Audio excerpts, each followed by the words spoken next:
We have three speakers today. Dr. Sharon MansonSinger is a professor at Simon Fraser University's School of Public Policy, and she is the co-founder of Evidence Network. She will talk about the work that Evidence Network is doing to support op-ed writing. Then our second speaker is Dr. Steve Buist, who is an investigative reporter and feature writer at the Hamilton Spectator. He will discuss what reporters and editors want to hear in a story pitch. And our third and last speaker is Dr. Michael Wolfson, who is a Canada Research Chair in Population Health Modeling at the University of Ottawa, and he will share experiences as a published op-ed writer. I will invite our next speaker, Sharon MansonSinger, to present. Welcome, everyone. I'm delighted to be here. I'm calling you from Vancouver today. It's a bit cool. You guys in Ontario have much better weather. But, this is the ubiquitous start to all Canadian conference calls. We all talk about the weather. So I've fulfilled the duty now. No one else has to do it. I just want to talk a bit about Evidence Network and what it is. It began when I met Nora Lou Ruth, whom I've collaborated with significantly over the years, at her home. And I was talking about my experience of being a deputy minister.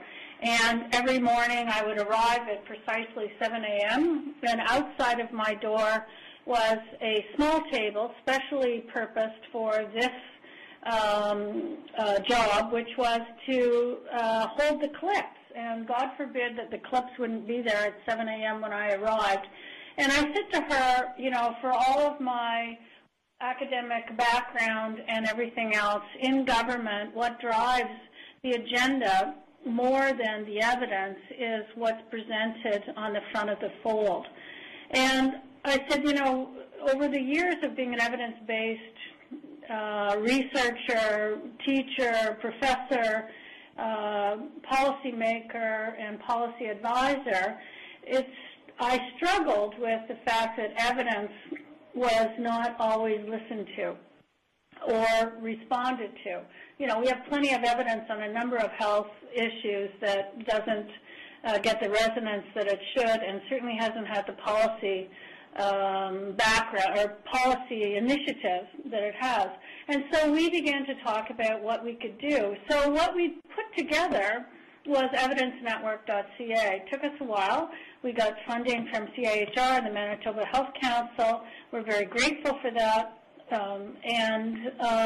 Basically, we're a nonpartisan web-based project that is putting together journalists and health policy experts to provide access to credible evidence-based information. And what we mean by that is that, the nexus between health policy experts and journalists is often poor, to be honest. I mean, academics are notorious for using, $6 words when a 5-cent one would do, and also for being very wordy when they don't need to be. And journalists want to get to the money right now and give me the quote.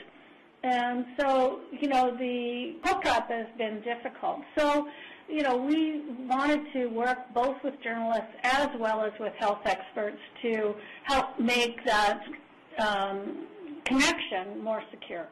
So why do we do that? Why are we interested in kind of changing the landscape? Basically, it's really about democracy and creating a democratic dialogue in Canada and providing Canadians with access to information.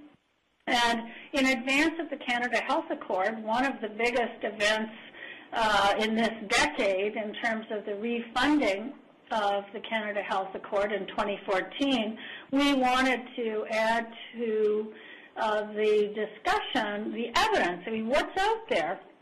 What do we know about these issues? What should we be doing? And what does the Canadian public think about it?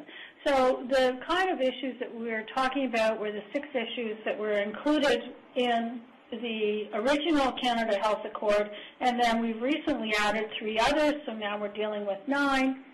And, I think you've probably got the material in front of you, but aging population impact, rising drug costs, healthcare accessibility, private sector financing and delivery, user fees, sustainability of the healthcare system, mental health, diabetes, and pharmaceutical issues. So we're committed to working with the media to build a healthy dialogue around the Canadian healthcare system. So now, the questions are here, how do we do it? Well, what we've done is we've recruited the best experts in health policy in Canada, and they're not all academics, primarily they are, and we now have 70 experts on the 9 topics, and we're currently setting up an international panel to provide comparative analyses. And we get excellent advice from our independent media advisory board, several people that you know well from reading the front pages, including our colleague here today, Steve Buist, are members of the Independent Media Advisory Board, and they really help us to understand best how to connect with the media. We also participate in conferences, webinars, and broadcast news to promote and discuss Evidence Network. So, again, how do we do it? We work directly with journalists to talk about evidence and how to be more discerning of what is being claimed. And we work directly and individually with health experts to help them write the 750-word op-eds. And I must tell you that this is probably the most difficult part of our job, is getting people who are accustomed to expressing their ideas in no less than 5,000 words to put it into 750. It's a tough goal, but there are strategies for doing it, and it's really important. Both Nora Liu and I are volunteers. We've been volunteers from the beginning. We get no compensation for this job, and, you know, we've got to be really passionate about what it is, because she works, I think, about 12 hours a day, and I'm rounding up to a little bit less than that, but still quite difficult. We do have the hired staff who are professionals, and we use a communication professional to liaise with the press and to review op-eds for readability. We've also been able to hire some interns, which have been really helpful, and they've worked directly with our health experts. So what's our success? We launched in April 2011, and we have had over 80 different op-eds published 300 times in major dailies in Canada. And by major dailies, we kind of stopped counting at cities the size of Sudbury. When you get, to the smaller community weeklies or broadcast sheets or online organizations, we have over 1,000 reprints in smaller community pieces. I don't know how many of you are familiar or active on Twitter. We are very active on Twitter, and it's a very significant and important part of our communication, particularly with the press. We have, since we launched, we started with 0 18 months ago. We have over 2,300 followers. No, we're not at the Justin Trudeau level, but, it's pretty good for a health policy organization. And we have just under 500 followers on Facebook, a very different audience on Facebook, mostly healthcare professionals.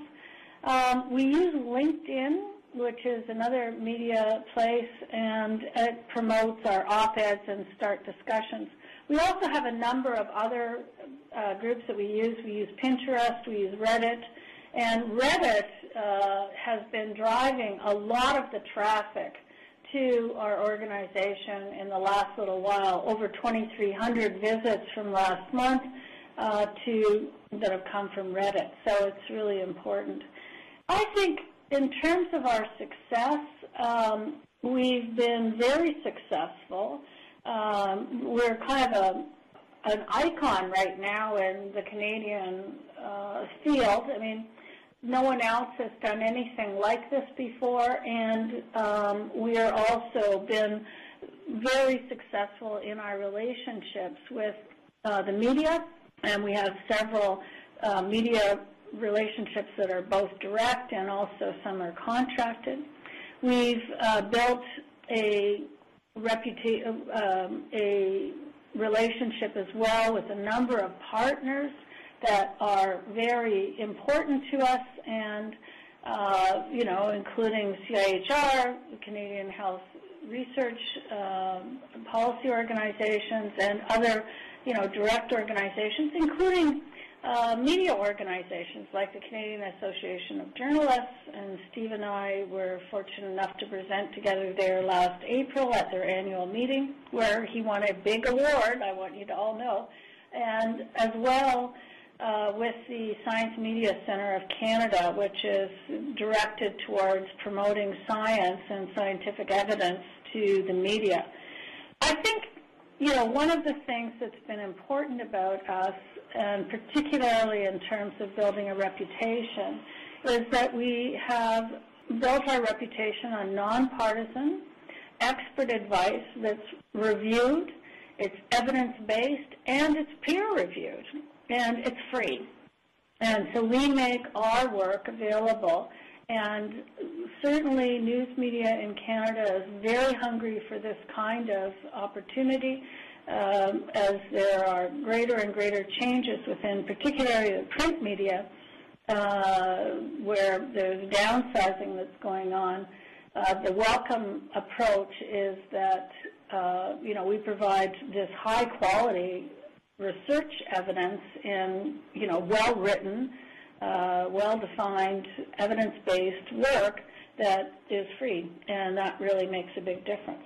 Now, it wouldn't be possible for me to leave without telling you that we're just about to release Canadian Health Policy in the News, Why Evidence Matters, and this is an edited book that will be coming out for free, again, there's our mantra, on iTunes. And so if you've got an iPad or, you've got access to an Apple, you can get into iTunes and go and look for it. We'll let you know, because we'll certainly let Emma know when it comes out. We're hoping it's a couple of weeks. And what it does is it includes everyone who has published with us in the last 18 months. We may not have the very, very latest, but we'll certainly have the majority. So it's got more than 80 op-eds, or about 75 op-eds, I think, that are there. And it's a resource, for you, for academics, for journalists, kind of looking at who it is. The other thing that we've done, just speaking about our experts one more time, is that we've worked with them to talk about the timelines that journalists have on their business, which is to ensure that they are able to give a kind of timely response to questions, because I think one of the great frustrations for someone on a deadline is that you call somebody and they don't call you back. And so we make everybody contract with us to say they'll call back within 2 hours. So it means that they have to be, ready to go when there are works that are out there. Just to help you out, as part of this presentation, we have a one-pager that we've done on how to write a snappy op-ed, and it's on our website, which you can find, but here we have it reprinted just to give you a sort of quick cheat sheet, if you like, on how to actually manage it and make it work. And so I just thought you'd like to have that as part of your place. And so last but not least, go have a look at the website if you haven't already. And my hope is that you'll follow us on LinkedIn, Twitter, Facebook, and really have an opportunity to do that.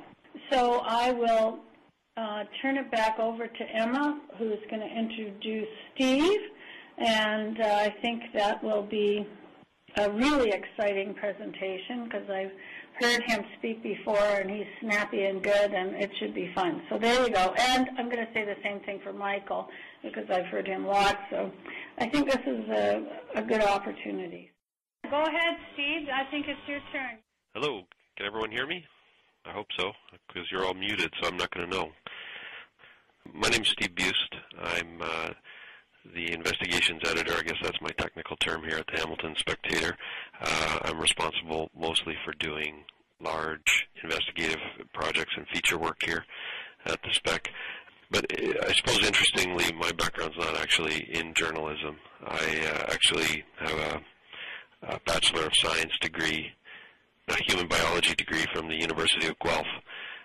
So it's interesting for me because I like to be involved in projects that where I get to take a bit of a scientific approach to issues.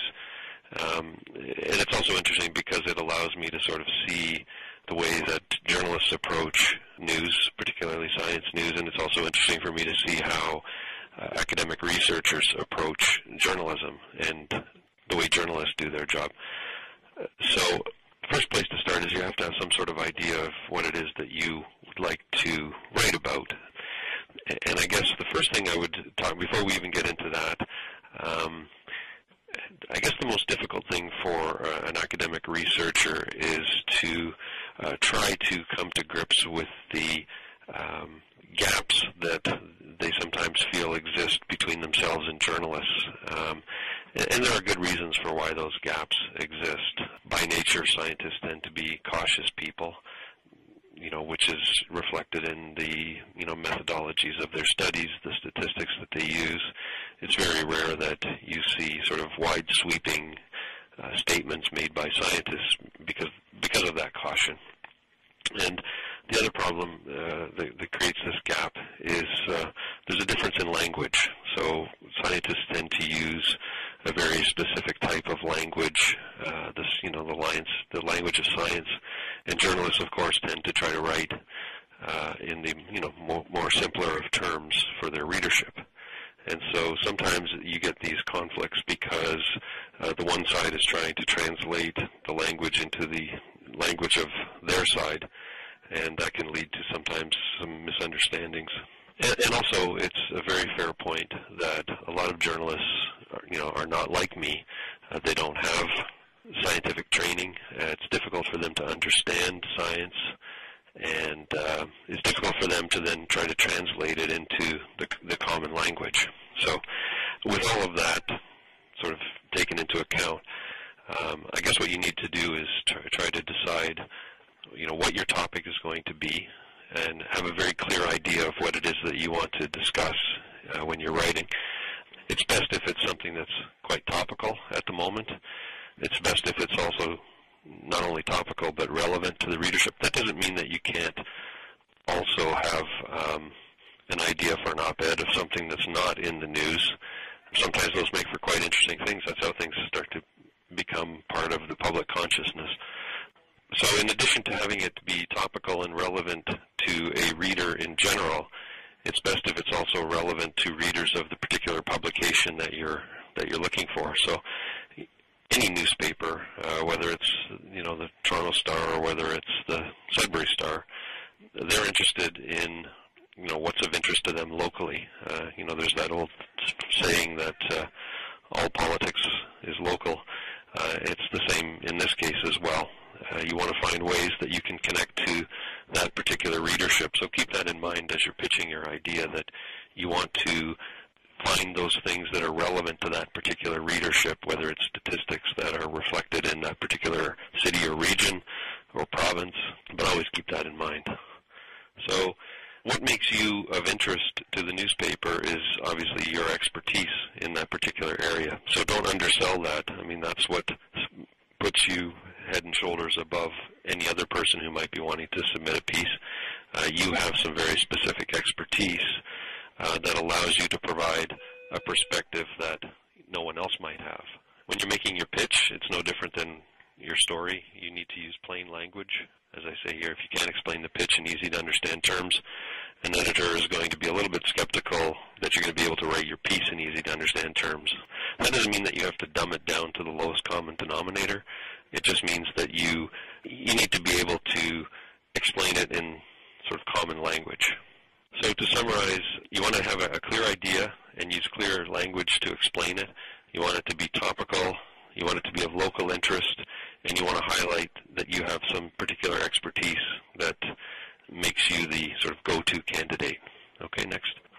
Now, when it comes to you actually writing your piece, it's best if you have one main issue that you want to focus on. It's best to have an idea that people can follow through from from the start to the finish. And you don't want a situation where you're sort of trying to attack 5 or 6 different things, particularly because you won't have the space to do it properly. The reason this is sort of connected to your expertise, because of that expertise, you'll be expected to be able to express a clear opinion, and you'll be able to, your expertise will allow you to provide facts and first-hand knowledge that other people may not have. And that's, of course, again, back to what makes you an attractive candidate in the first place. The most important, or one of the more important things, is to write the way you would speak at a dinner party, not an academic conference. Those are two very different environments. And if you're sitting at perhaps if you're at a cocktail party with a bunch of other scientists, this isn't a good example, but if you're at a dinner party and someone says, "So what are you working on?" Or what do you think of whatever, the beef crisis in Alberta? You're not going to be trotting out a ton of stats, and you're not going to be talking in odd phrases. You're going to be saying, well, here's what I think about it. It's this, this, this, and this. You should write that way as well. The most important part of that is to also include context and background so that readers understand the significance. I had a boss here once at the Spectator, a very bright man who understood newspapers very well, and he said, we will never win the immediacy war at newspapers. This was in the pre-internet age, but, we will never be able to match radio or TV for the immediacy of the news. But the one thing that we will always be able to provide people that they can't get elsewhere is context and background and informing people about why this is important. So it's important in your piece, regardless, let's say it's about the beef crisis in Alberta. In addition to whatever facts, expertise, opinions you may have, it's important to point out, the context. This is why this is important to you. Here is the broader piece. This is how this particular incident fits into a broader pattern. So that's the one thing that we can give people in a newspaper that they can't get elsewhere, context and background. Next. It's important to be fair and balanced, as you probably know. That's one of our mottos. So if there is another side to the issue, it's certainly okay to acknowledge that. That doesn't weaken what you might be saying. It actually strengthens it to show that, there are a range of opinions and facts. You need to be able to make the reader care, so you have to find a way to, either the idea has to be relevant enough for somebody to care, or you have to figure out a way to make them care. And a good way to do that is to use anecdotes whenever possible.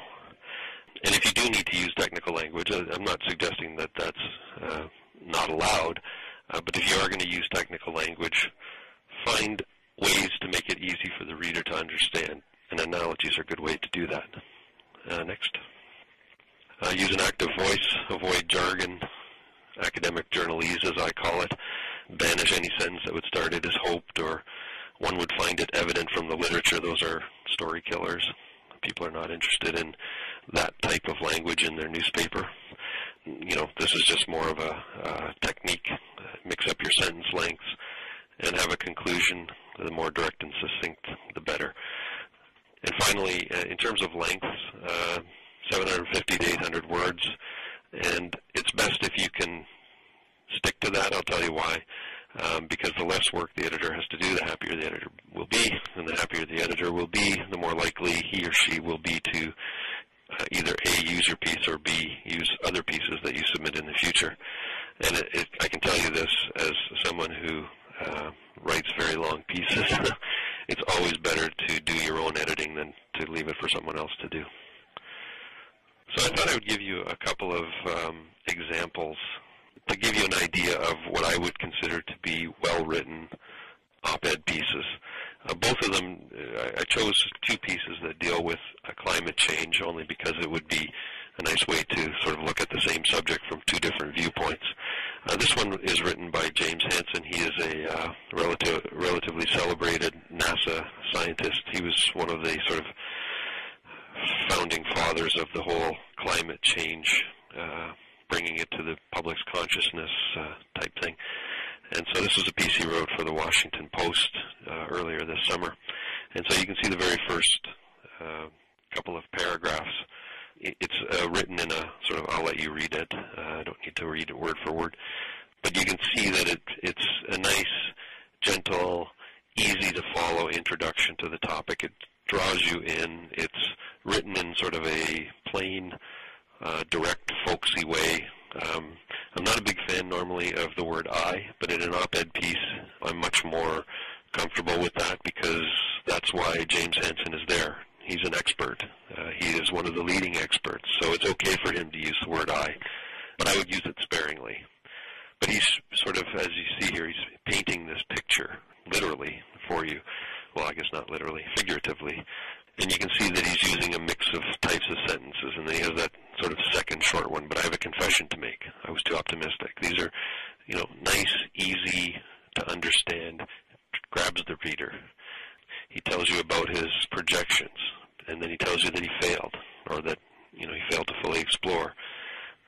Next.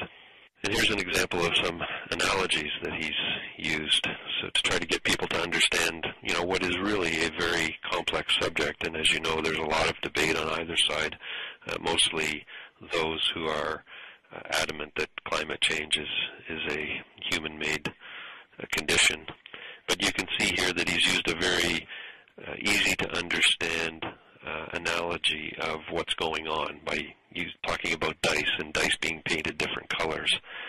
And that, it's not, it also gets across the point that it's not that you won't ever see cold temperatures, it's explaining why, when it happens, it's becoming less and less likely, and why it's more and more likely that you will see warmer temperatures.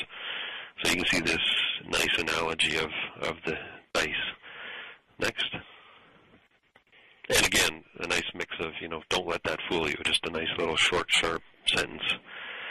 And then, again, having a sort of a succinct conclusion. So he's summed it up quite nicely.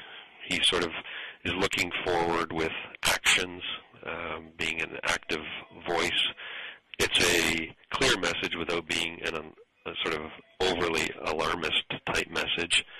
And then he ends with, a very easy to grasp conclusion. The future is now, and it is hot. Some might say that's overly simplistic, but for an op-ed piece, I think that's the type of direct ending that you might like and it might work best with your piece. So if we want to go on to the next, this is an example sort of on the same topic, published, I guess, about 10 days earlier by Paul Krugman, I hope I pronounced it right, from the New York Times, a very celebrated columnist. And he does sort of the same thing where he starts with a very easy-to-understand opening. It's, a couple of weeks ago, the Northeast was in the grip of a severe heat wave. And then he shows the other side as I write this. However, it's a fairly cool day. Weather is like that. It fluctuates. A nice mix of lengths of sentences, something that, readily draws a reader in, because a reader is often, no different than a consumer in a store. Often they will make the decision whether they want to quote or unquote purchase your piece very quickly. If they don't like it, they might move on after one or two sentences if it doesn't grab them or draw them in. And that's not their fault.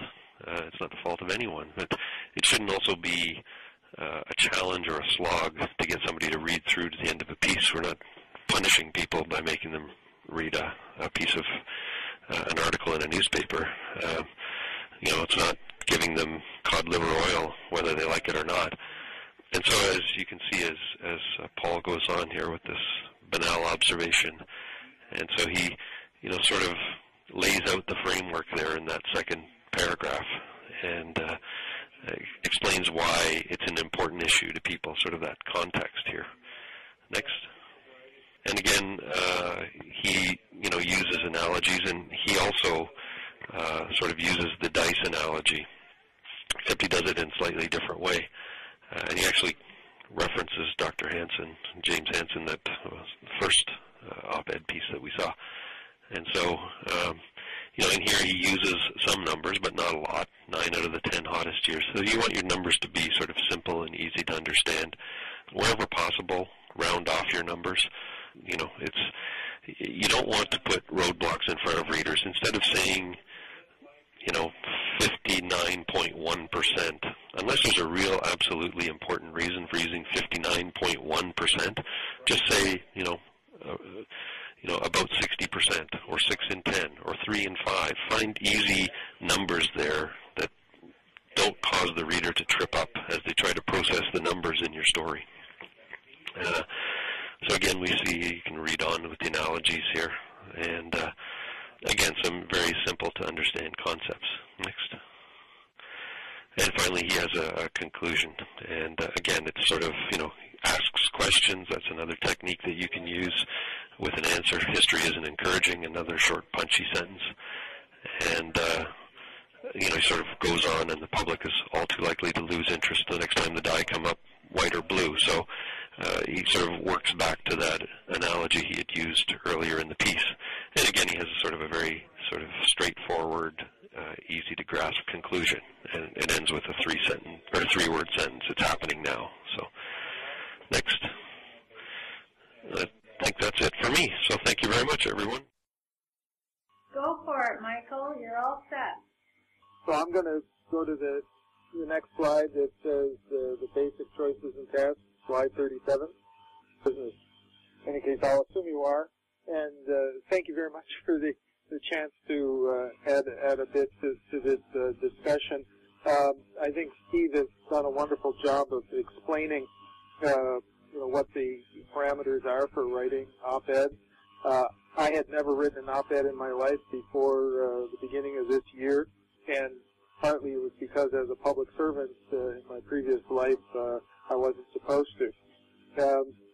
And it was quite a liberating experience when the Prime Minister in particular was being quoted in the paper about saying, well, let's increase the age of entitlement to old age security, and that came out of the blue. It turns out fortuitously that I had done a bunch of research in the area, so I knew a bit about it. And between talking to Sharon and Nora Lou, I was encouraged to write something. And so what I've done is just in a few slides here, some of this is going to be fairly repetitious, say a few words about selecting a topic and how to write. So if we go to page 38, I guess my opening bullet here is a little bit more cynical than what Steve was saying. If it bleeds, it leads, which is part of the newspaper lore. But the key thing is that an op-ed is more likely to be interesting to the newspaper if it's linked to something that is current and controversial. And one way to do that is to have a big name reference, like criticizing the Prime Minister or the government rather than something about your neighbor's garden. And in fact, the first op-ed I wrote started by saying that the Prime Minister's musings in Davos were silly, something to that effect.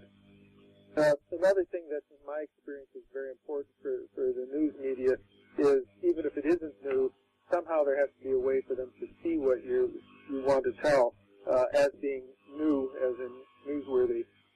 So if it's a just completed study or new findings, I can't resist observing, though, some of the things that we used to do at Statistics Canada. We managed to get the same story published 2 or 3 times over a space of half a year, as long as there was something in it where the journalist could say it was new. Slide 39.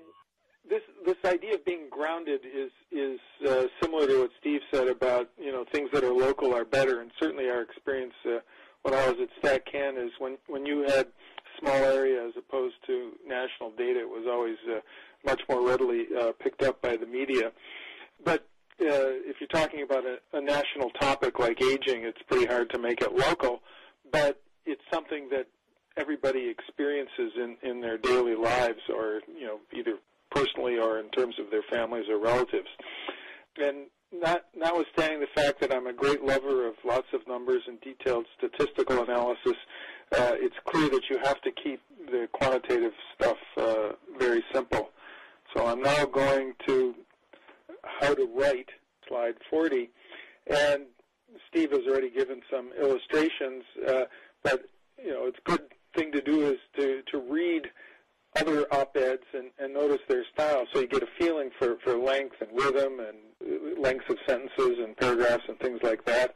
As already has been said, this is the place for plain language. You don't show off your love of, as Sharon put it at the beginning, $6 words. You want to communicate to a thoughtful non-expert, maybe dinner table, but think of any number of kinds of settings where you want to communicate to a thoughtful but non-expert audience. I occasionally have to read other people's papers, and sometimes I'm anguish over their inability to write well. But there's basic writing skills here, where each paragraph has a topic sentence and a closing sentence, short sentences, correct grammar, shorter paragraphs. I tend to write things the first time with lots of long run-on paragraphs. So every time I write something, the next thing I do is go back and chop most sentences in half and break them into pieces.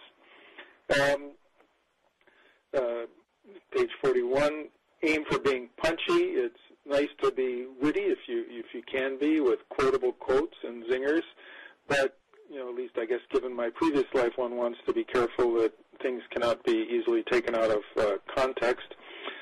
Think of the most important points you want to make and prioritize them.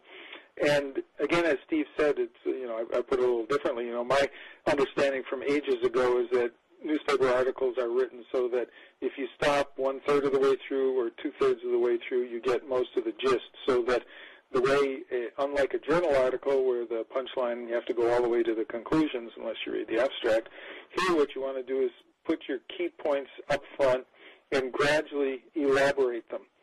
So you want to make sure that your most important points are up front. Try to have a hook for the reader right at the beginning.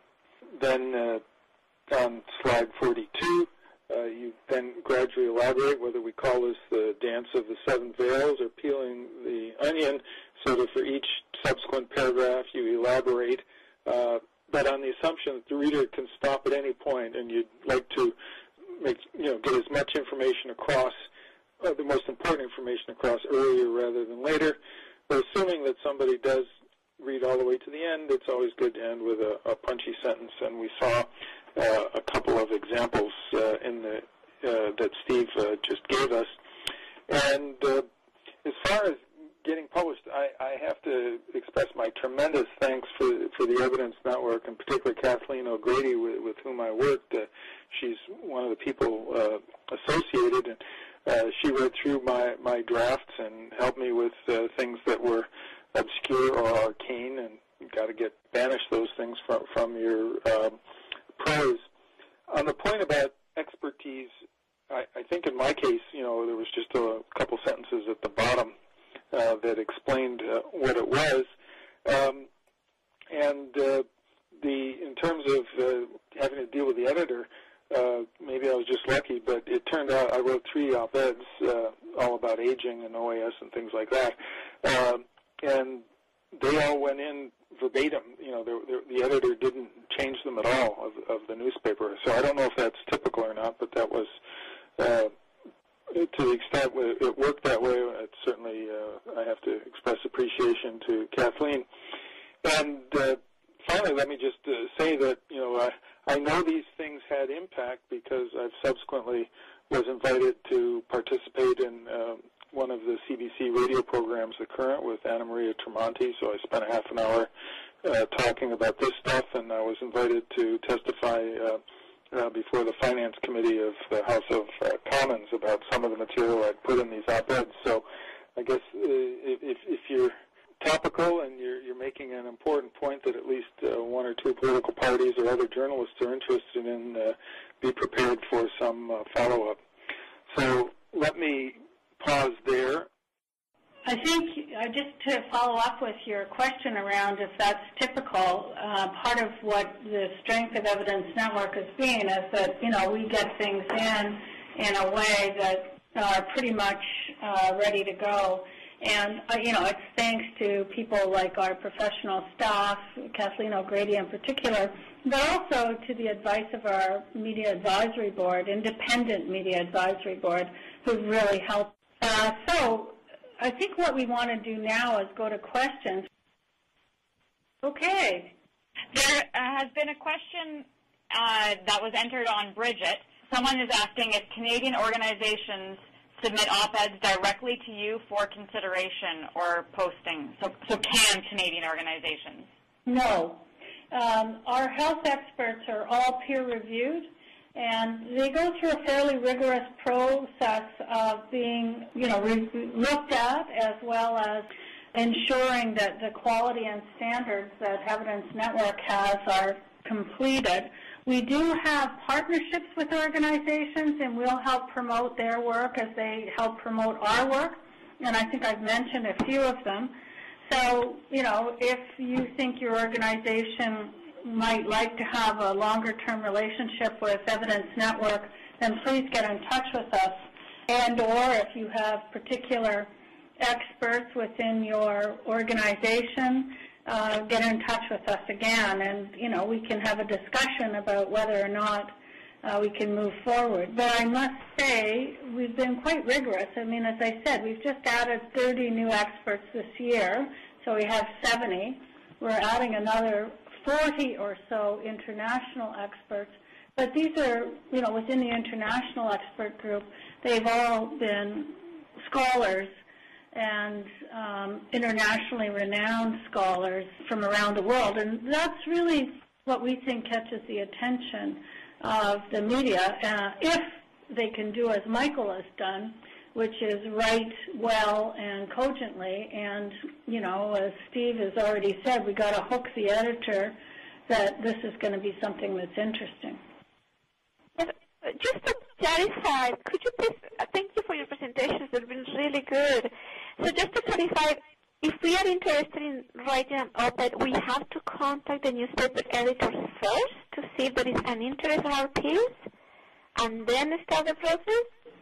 Or we just write it and send it on and see if they like it?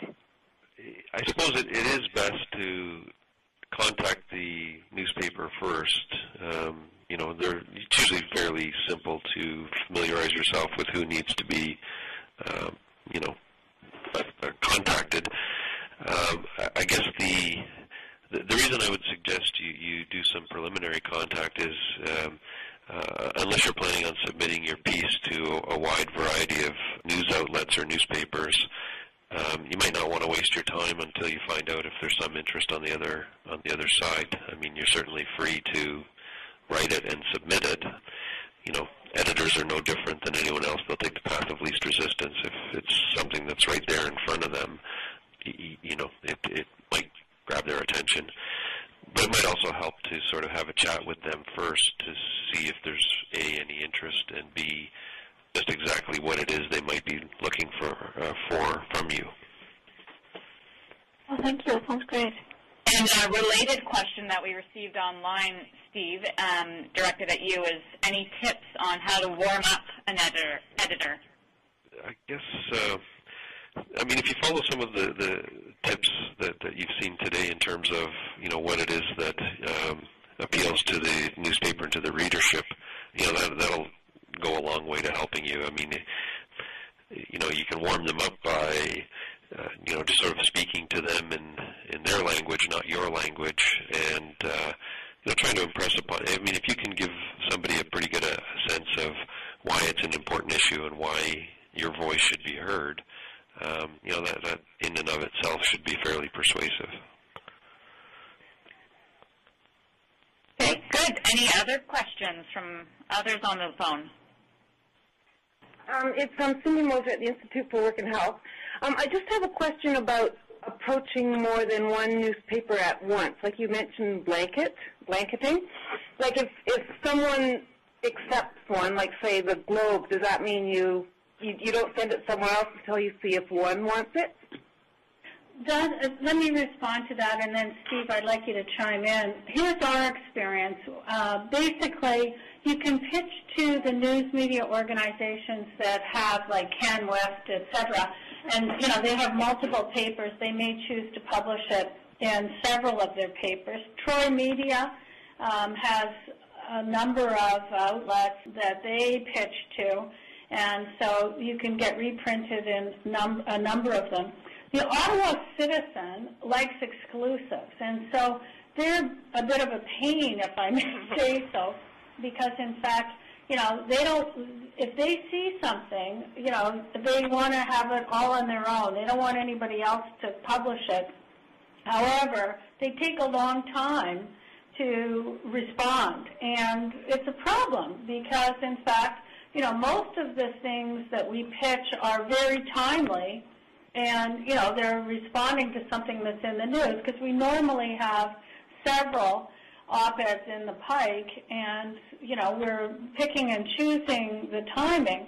So, those newspapers that demand an exclusive are less interesting, to be honest, because you don't get the kind of depth or breadth of Canadian awareness.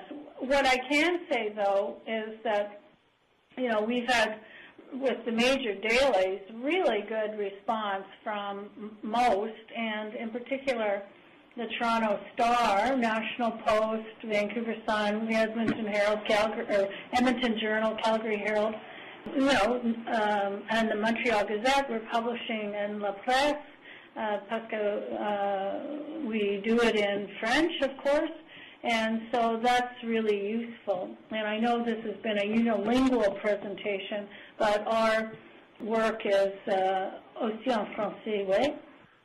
Yeah, great, thanks. So basically what you're saying is you do one chain at a time. Like if one newspaper chain takes it up, then that's it. And it could be in any number of them, right? Like the Post and the Gazette, because it's the same. Yeah, that's exactly right. And at the same time, there are some, like I said, the Ottawa Citizen, it's their editorial policy, just to take exclusive. And so they're not as willing to take our stuff, and we're not as willing to wait for them because they're really slow. Okay, great. Yeah, thanks. That's very helpful. Steve, do you want to add to that? Yeah, I guess the one thing I would say is, unlike academic journals where, if I'm not mistaken, you sort of have to go one at a time, either you're accepted or rejected, and then you move on to the next one. There's nothing that prevents somebody from submitting a piece to any number of outlets, and sort of leave it up to them to sort it out. I guess what I would say is, if you submit it to, say, let's use the larger papers as an example, the Globe, the Post, the Star. If the Globe publishes it and then the Star sees that it was just published, they might be less excited about, running the exact same piece in their paper. Although if it's a piece that's of great enough interest, that could work in your favor. But again, back to one of the points that I made, which is you also want to be able to appeal to a local readership. So if you submit a piece to, say, the Calgary Herald, you would want to find a way to make that relevant to the Calgary Herald. And if it's relevant to the Calgary Herald, you might not have a piece that's going to be relevant to the Ottawa Citizen or the St. John's Telegraph or Telegram or whatever it is. Yeah. We have a couple of other questions that were posted onto Bridget. I'll start with one from someone we haven't heard from yet. The question is, we work in a lot of subject areas that don't get much media coverage, so we try to find ways to make our issues topical. Any advice on how to use op-eds to do this? Well, I think we can all say something to that. So, Michael, why don't we start with you? Having had lots of experience in taking dry stuff and making it topical, why don't we start with you? Well, I think the challenge is you got to find a hook. You got to find something that's going on already that you can tie it to. That would be one way. The other is to just indicate right up front or somehow why it's important or should be understood to be important by the broader public. I'm wondering if it would help to have an example of what you think is sort of being kept back in the closet and should be more visible. think there's any number of things, it's Sharon again, there's any number of things that are kept in the closet and not made visible. And I think, you know, I'm speaking as an academic, we don't do ourselves any favors by some of the nomenclature that we use to describe our fields and our areas. For example, and, you know, I'm considered, you know, a person who practices in this area, social determinants of health. Now, you try to sell that to Uncle Fred and Aunt Gladys, and, you know, they just glaze right over. Like, what does that mean? You know, and so a lot of things that we take for granted that are, you know, in the population health world are not things that are generally understood by the public, and we're not very good at explaining them. And so, you know, we need to get to a place where we can be punchy with what it is that is going on. Steve, anything that you can add here? I guess what Michael was asking is if the person who asked the question maybe could give us an example of a subject area, and maybe we could give our own ideas, or I could, you know, approach it from the journalist standpoint.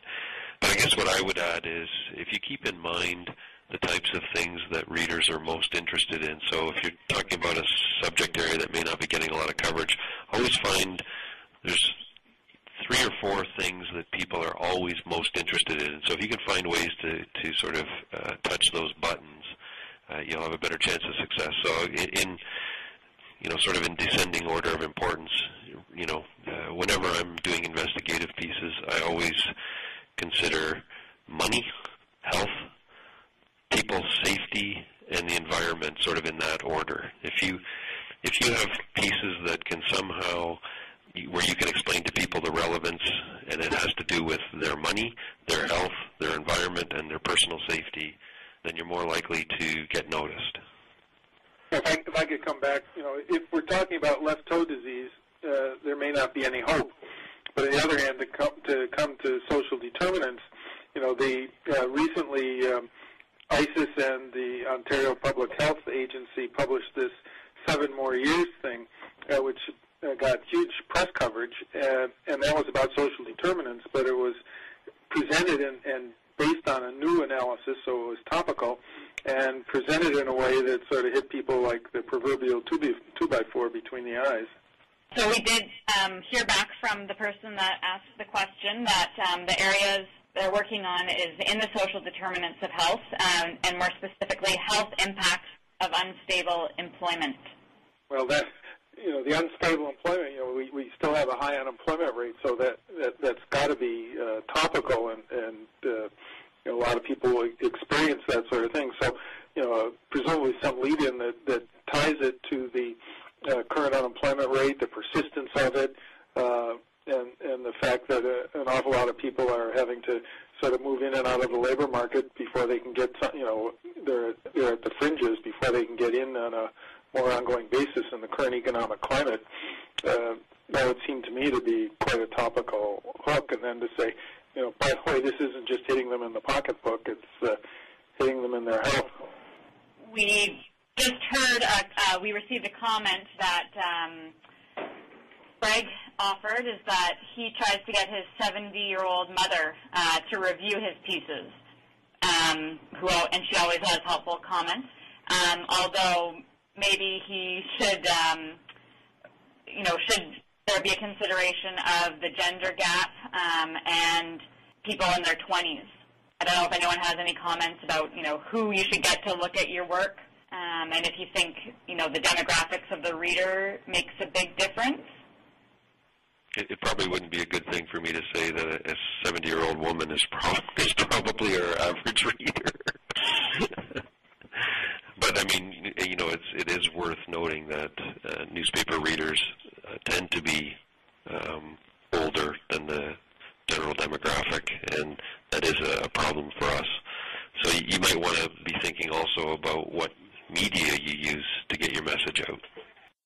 Are there other questions from anyone else on the phone? We've covered all the questions that were posted on Bridget. Hi, that's always. I'm a PhD student. I just ask a question. Is it okay to ask a second question? Go ahead. Yeah, I'm not hearing any other questions right now. This is to all speakers. From your perspective, what percentage of op-eds are accepted? Like, I'm following on the question of someone who said they're having a hard time getting theirs published.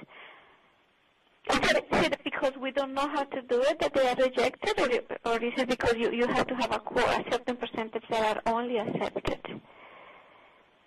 So we have a very high rate of acceptance, and I can actually not think of that many of our op-eds which haven't been published. I mean, you know, some of them get published, like Michael's, for example. He wrote 3 op-eds. Michael, what did you get, 15 reprints of those in different newspapers? I mean, it was really high. It was a very good piece of work, and it went really far, so it was really useful. Plus, as he said, a lot of other spin-off effects. So, I mean, there's a combination of, you know, we use really good people. We work really hard with them to help them learn how to write an op-ed, and, you know, we'll take their work and edit it before we send it off to any of the journalists, or the newspapers that we have a relationship with. The other thing is that, you know, we've established a lot of credibility in the last 18 months. I mean, you know, high quality, peer-reviewed, evidence-based, nonpartisan. Doesn't mean that people don't express opinions, but, you know, we make sure that we don't have any politicians writing for us and or people who are running for office. You know, we are very clear with our experts around conflict of interest. We don't have anybody who's working for big pharma, you know, or, you know, promoting on behalf of one of the physician organizations or healthcare organizations. And we really want people to be able to take a point of view that is nonpartisan. And so, you know, we do all of that. So, you know, now, you know, after 18 months, you know, the editor that is receiving our material, you know, already is pretty assured that, you know, you're going to get quality. Every piece is read, obviously, and reviewed by the editor. But on the other hand, when you've got the credibility already established, it's a lot easier. So, you know, going in with that, and we've earned it, you know, we've worked hard to get there, and we've been, you know, agonized over, you know, various dips and turns with our experts around, you know, is this allowed, is it not allowed? You know, we reject some of the op-eds that we receive for a number of reasons. I mean, one is content. We don't think that the content is sufficient. And two, we've rejected some of our experts who have all of a sudden, you know, become partisan, and when they weren't originally when we recruited them. So, you know, we've had people who've dropped off by, you know, asking them to drop off. And we've also had people that, you know, have been very productive for us, but we've also rejected. So we do a lot of the front-end work ourselves. And, you know, as a consequence, I mean, we really don't have very many rejections at the editorial level. It's just, you know, we may not get the newspaper that we wanted at the time that we wanted it, and or, you know, because we thought this is a pitch that should go to the Toronto Star, this is a pitch that should go to the Globe, or, you know, I think the one area where we're still weak, to be honest, is the Ottawa Citizen. I mean, we haven't published very much in the Ottawa Citizen, but we've been published multiple times by the Hill Times, and we do a lot of online stuff as well. So, you know, we do get it out there. Okay, thank you. Are there questions from anyone else? Okay, I'm not hearing any other questions right now, but I would welcome you to contact any of the speakers, or you can contact me by email, and we'll get back to you with any answers. So I'd like to thank the 3 speakers and all of you for participating this afternoon or this morning, depending on where you're calling from. And thank you very much. We look forward to continuing to learn together about communications.